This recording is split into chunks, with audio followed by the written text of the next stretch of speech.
oyunları. Allah bizim ülke sarayımızda ilgili kapsamlar şehit atar turалы, жалпы şehit sanın kasiyeti turалы, sonuçtan kim жазып берді оқиғаны? Менің жеке атам Аким Ермар, Алтан Берік, Арқатан Боранбай, Мырзағали, Қадыр, Оғаз Нұғман. Жақсы. Өз әкем Дастан, атам деген Жанболат, аға атам Сәлеболат, бабам Ақшылықов, түп атам Мұратов, тек атам Арман, ұл атам Дұнықов. Жақсы. Жеке атам Жәнібек, Батал, Бержан, Қуат, Тамар, Жұмаш, Байшқы. Жақсы. Алла. Жалпы жеті санының қасиеті қандай деп ойлайсыздар балалар?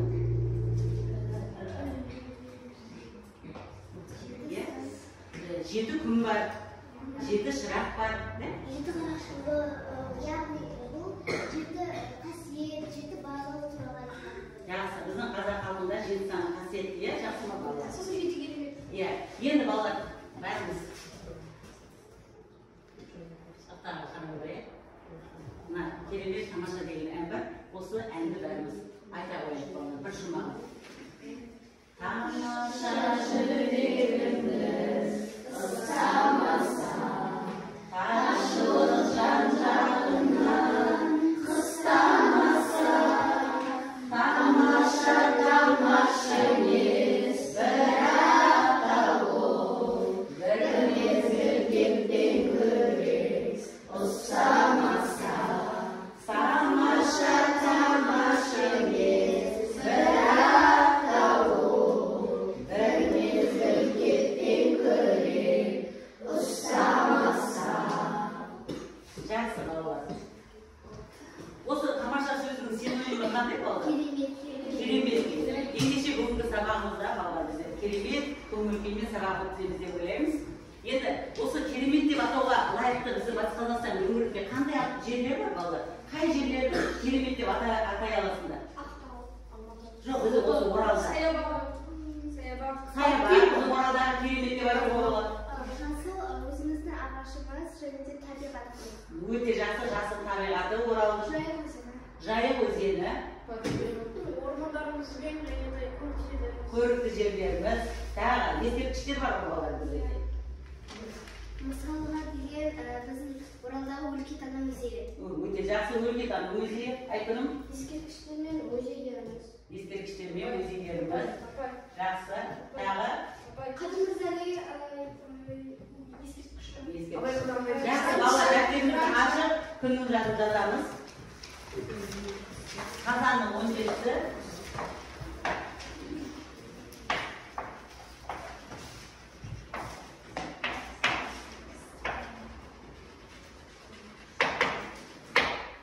Sınıf жұмысы.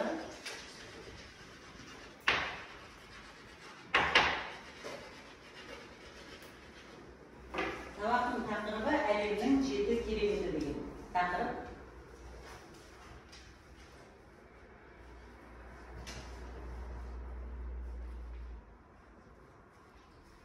Жастар қаламызды қоя қояйық балалар. Балалар бірінші сабақта бастамастарымыз жаңа сабақтар. Сабақтың мақсатымен танысып алайық. Сабағымыздың мақсаты балалар бүгін қазір біз мәтін өтеміз. Осы әлемнің жеті керемет деген тақырыпта бір көлемді мәтін берілгенбіз.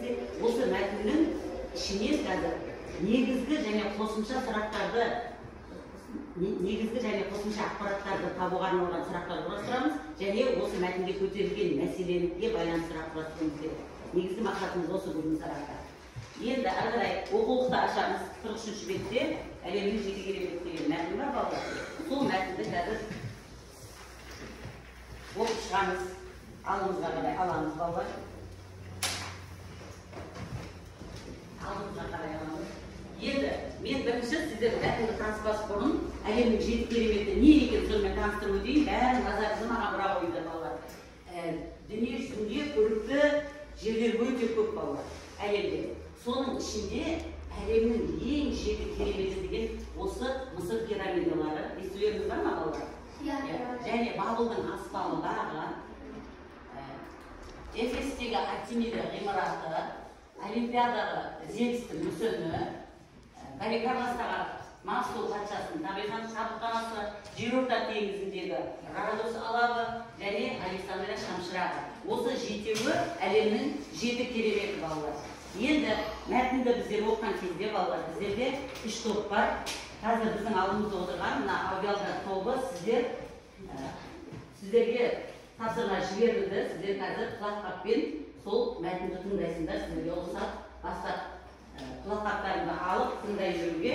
Ал сіздер келесі топ визуалдар, сіздерге суреттер берілді. Алдарыңызға суреттер арқылы жақсы қабылдайтын оқушылар, сіздер мәтінді оқи отырып, суретті қарап отырып, естерге сақтауға тырысыңдар тапсырманы. Бірден кірісе береміз тапсырманы оқуға. Әлемнің 7 керемет керек. Мәтінді оқимыз. Оқулықтан сіздердің топта кейін істейсіздер. Сіздер де солай тапсырманы мәтінді оқи береміз. Тағы жауап беруге дайын боламыз балалар.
Болған оқушылар болса, назарымды маңызды отырған белгілейін, қай оқушылар, қай топ тапсырманы орындап болғанын сұрақтар береді қазір сіздерге.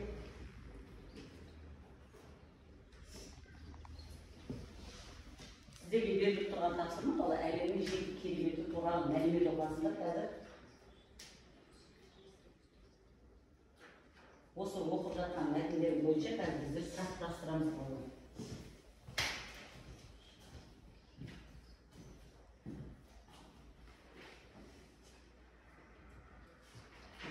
Biz okuyoruz мәтіндерді. Мәтінді оқып болдым, тағы қарап отырамыз.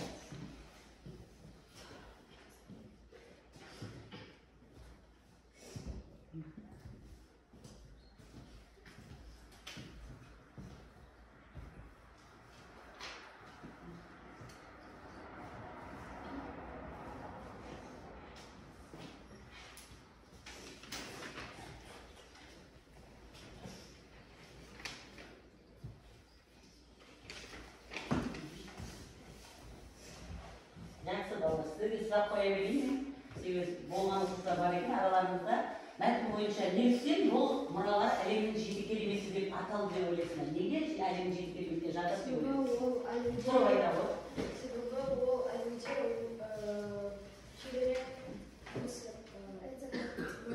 керемет мұралар деп ойлайсың.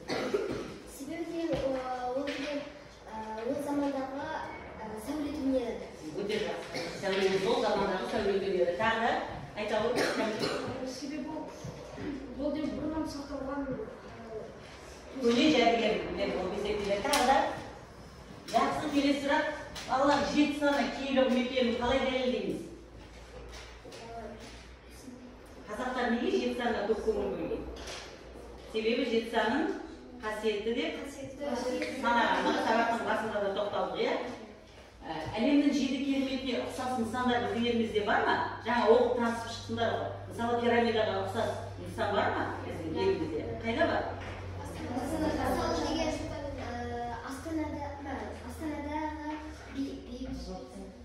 Астанада бар да?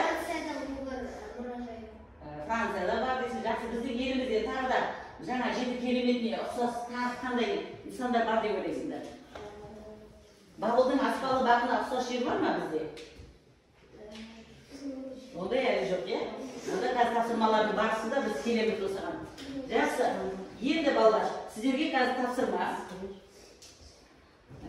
Сіздер отырған бірінші аудиалдар тобы, сіздер бірінші қазір тапсырманы орындайсыздар. Мен мына жерге тапсырма көрсетем. Әрбір топқа мен тапсырма дайындап қойдым. Қазір сол тапсырмаға назар аудара қойыңдар. Мына бірінші визуалдар, қайтып визуалдар? Әйгерімнің тобы мәтіннен негізгі ақпаратты анықтайтын нақтылау сұрақтарын құрастырасыңдар. Негізгі ақпарат не мәтіндегі? Өздерің ойларыңызша соған сұрақтарды құрастырасыңдар. Келесі аудиалдар, сіздердің тобы, Аружанның тобы, мәтіннен қосымша ақпаратты анықтайтын нақтылау сұрақтарын қоясыңдар. Негізгі ақпараттар, балалар, негізгі ақпараттар ол әлемнің жеті кереметі ғой, Әйгерім. Жеті кереметі ол негізгі ақпараттар. Соған сұрақ құрастырасың. Ал сіздер сол негізгі әлемнің жеті кереметінің қосымша қандай ақпараттар беріліп тұр, соған сұрақтар құрастырасыңдар. Ал кинестетиктер тобы сіздер бәріңдер әндерде отырған шұғыланың тобы. Сіздер көтерілген мәселені анықтауға бағытталған нақтылау сұрақтарды құрастырасың. Яғни осы мәтінде қандай мәселе көтерілген, соған сұрақ құрастырасыңдар сіздер. Ал бастаймыз. Бір сұрақ құрастырасың, содан кейін сұрақты оқимыз, бір-бірімізге жауап береміз балалар. Бір сұрақ және балалар қосымша ақпаратты анықтайтын сұрақтарыңды нақты қоюға тырысыңдар.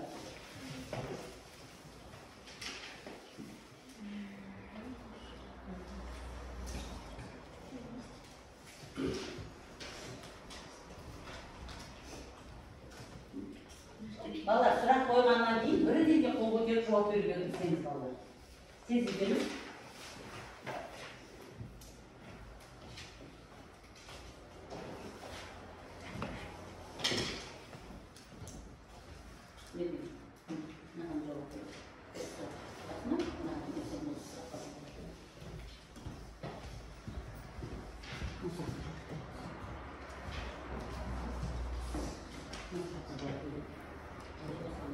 Қайсысына жауап бере аласың, біреуіне жатыр ма?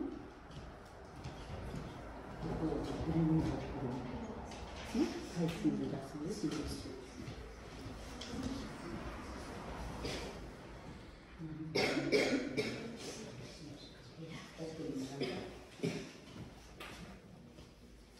Сұрағымыз бар ма, балалар? Әзір кім жауап береді?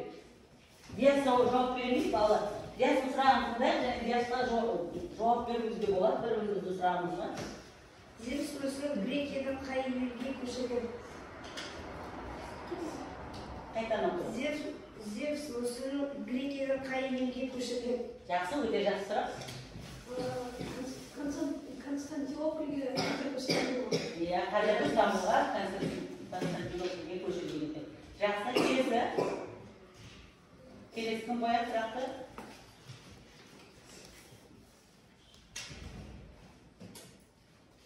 Балалар тездетейік. Мәтінді оқып шықтыңдар, таныстыңдар.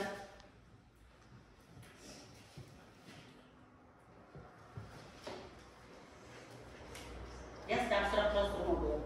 Ералы? Семермен қай қалада орналасқан және деген кімнің атымен қойылған? Жақсы, жауап берейік. Топ басшылары балалар бал қойып отырардан ұмытып кетпейді. Семерамида қай қалада орналасты және кімнің атында? Вавилон патшасы өзі сол бақытты орналастырды. Айта отырып айтамыз. Патша өзінің әйелінің атына арнап қойған. Және әйелінің. Өзінің әйеліне сүйіктісіне арнап орнатқан екенде айтады сұрақ қояды. Артемида ғибадатханасының көпке бармаған себебі неде? Балалар, жауап береміз, сұрақтар тыңдаймыз бір-бірімізден, қайта сұрағын қоялы. Артемида ғибадатханасының көпке бармаған себебі неде? Неге көпке барған жоқ дейді балалар? Көп неге сақталмады дейді ғимарат. Жауап берейік. Айта ғой. Сіздерлер телеорта кеткен. Өте жақсы. От қойған, иә, 4 бұрышына от қойған. Шамил? Бұл архитектураларды неге салды деп ойлайсыздар? Бұл архитектураларды неге салды деп ойлайсыздар дейді. Жауап берейік балалар. Яғни? Мысалы, менің көзісі ол деген Грекиядағы пантеондағы құдайға арнап салынған. Ал басқалар, мысалға, Семирамида ол деген жаңағы бұрындағы Вавилондағы патшаның әйелінің атына салынған. Жақсы, зияда сұрақ қояйық. Бала сабаққа қатысайық, бәрін жауап берейік, қол көтерейік. Родос тұрғындары күн құдайы. Гелиосқа деректі тамырға. Сондықтан оның бейнесін қай жерлерге салған? Айта олар. Оны бетіне салған. Жақсы. Ералы сұрақ қояйық. Артемида қай пантеондағы құдай? Бала сұрақ тыңдаңдар. Қайтадан оқиық сұрағыңды. Артемида қай пантеондағы құдай? Айта олар. Жауап берейік. Сіз жауап жоқ па? Өзің айта ғой. Грек пантеоны. Дұрыс. Отыра ғой. Яз. Хеос пирамидасының 5 метр ұзындығы және көмірінің ұзындығы. Кім жауап береді? Сұрақ түсіндің бе? Сұрақ түсінген жоқ қыз дейді. Оқи ғой. Хеос пирамидасының 5 метр ұзындығы және қырының ұзындығы. Әйгерім айта ғой. Биіктігі 37, ал қырының ұзындығы 135. Өте жақсы. Дәрі сұрақ қоя ғой. Егей теңізінің Родос аралында қанша ескерткіш болды? 100-ге тарта ірі ескерткіштер. Жақсы сұрақ қоя ғой. Қаттырақ қой, балалар бәріміз тыңдаймыз. Көне грек мүсіншісі мысырды қалай және қандай түрде жасаған? Көне грек мүсіншісі Фиди мысырды қалай және Фиди қандай мүсін жасаған? Зевс. Зевс мүсіні? Тұрып жауап береміз. Зевс құдайы мүсіні? Зевс құдайының мүсінін жасаған. Жақсы балалар. Енді тақтаға қарай қойыңдар. Қазір біз балалар 10 тапсырманы орындаймыз. 4 сөйлем әдісін қолданамыз. Әлемнің 7 кереметі жаңа аттар аталды ғой, қандай 7 кереметі бар екенін біздер білдік. Қазір сабақтың соңында тағы бір шолып өтеміз. Осы әлемнің 7 кереметінің үлгісін өзіміздің еліміздің қай мекеніне келіп орналастыруға болады.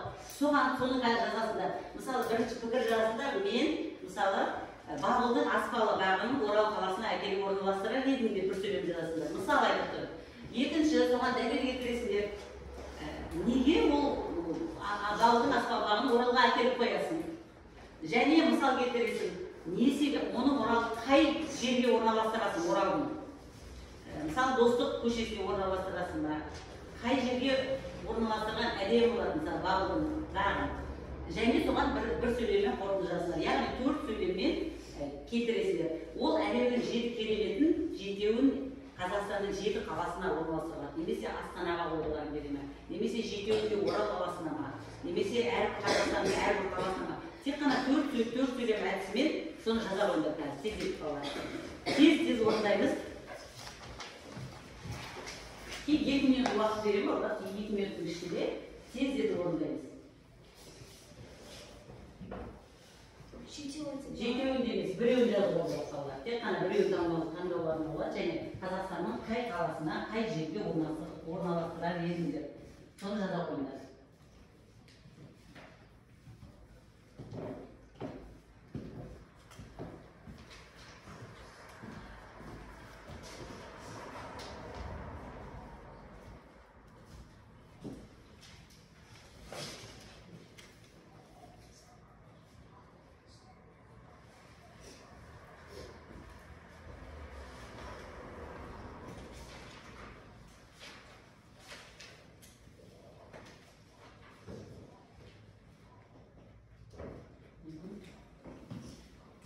Жаңа, үлесімен тоқшама берген ақылет ерте болады. Жауап бересің бе? Құттық жауап бере ол, жазғанмен. Айта олар, қайсына жауап бердің? Әлемнің 7 кереметі. Оқиықшы жауап. Әлемнің 7 кереметі ол Орал қаласы сайылар және де тағы басқа мүсін. Сен Орал қаласындағы кереметтер туралы жазғым келді, иә? Жақсы отырады. Ақылы жақсы ба? Жақсы. Ералын тыңдайық, балалар. Ерал тапсырманы орындапты. Мен Александрия шаршыны Ақтау қаласына орналастырар едім. Себебі Ақтау теңізі арқылы жағалауындағы қала. Ол өтетін кемелерге жол көрсететін еді. Өте жақсы. Ақтау қаласына орналастырар едім дейді, иә? Жақсы. Тағы да кім болды?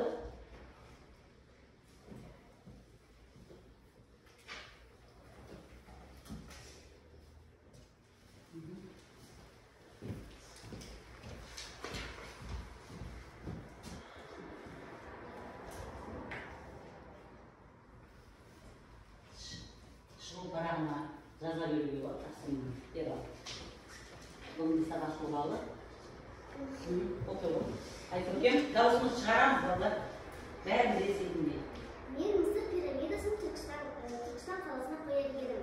Мысалға пирамиданың Түркістанның ең үлкен және көне жерлеріне орналастырар едім. Себебі ол көшеге киелі сән мен жеті кереметті анықтайтын көрсетеді. Өте жақсы. Мысалға өзің дәлелді келтіресің, мысал жазасың. Қай жерге орналастырар едім? Шығыл парақ. Бүгінгі сабақ қызықты болды ма, түсіндің ба, қиын болды ма? Жақсы, толтыра қойдым. Дәптер. Шәймін? Нені қояр едіңіз? Қай кереметті? Мысыр пирамидасын. Мысыр пирамидасын Ақтауға қояр едіңіз, иә? Себебі ол құмды жер. Себебі ол жер құмды жер. Өте жақсы, пікір.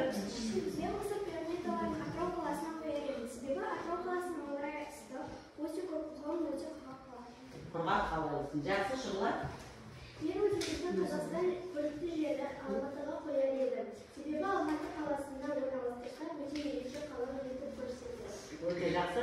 Тағы да бар ма? Тағы да, Рамазан? Мен өзімді Астанаға қояр едім. Себебі Астанада өте көп жерлері бар. Жақсы. Балалар, енді бүгінгі сабақ қалай болды? Қызықты болды ма? Түсіндіңдер ма бүгінгі сабақты? Қиын болды ма?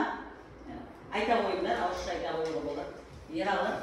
Бүгінгі сабақ қызықты болды, себебі деген біз көптеген жеті керемет туралы ақпарат алдық. Өте жақсы.